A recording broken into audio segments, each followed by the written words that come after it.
అనంతపురం జిల్లా ఉరవకొండ మండలం వెన్నహోలం శ్రీ లక్ష్మీ నరసింహ బ్రహ్మోత్సవాలు ఈ నెల 9వ తేదీ నుంచి 20వ తేదీ వరకు నిర్వహించడం జరుగుతోంది. ప్రతి ఏటా ప్రతిష్టాత్మకంగా లక్ష్మీ నరసింహ బ్రహ్మోత్సవాలు జరిగినట్టుగానే ఈ ఏడాది కూడా అత్యంత వైభవంగా నిర్వహించడానికి సన్నాహాలు ఏర్పాటు చేస్తున్నాము. ఈ బ్రహ్మోత్సవాల్లో అతి ముఖ్యమైన రోజు 15వ తేదీన గరుడోత్సవము మరియు కళ్యాణోత్సవం జరుగుతుంది.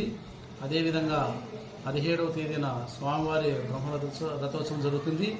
ఈ రథోత్సవం సందర్భంగా అనంతపురం జిల్లా నలుమూలల నుంచి అదే కాకుండా మరియు కర్ణాటక రాష్ట్రం నుంచి కూడా అధిక సంఖ్యలో భక్తులు తరలి వస్తారని అంచనా వేస్తున్నాము.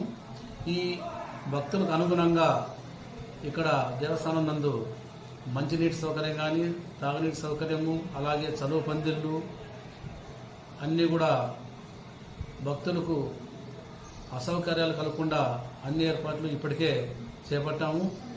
అదేవిధంగా 17వ తేదీన బ్రహ్మరథోత్సవానికి భక్తులు తరలి వచ్చి బ్రహ్మోత్సవాలను విజయవంతం చేయాల్సిందిగా కోరుతున్నాము.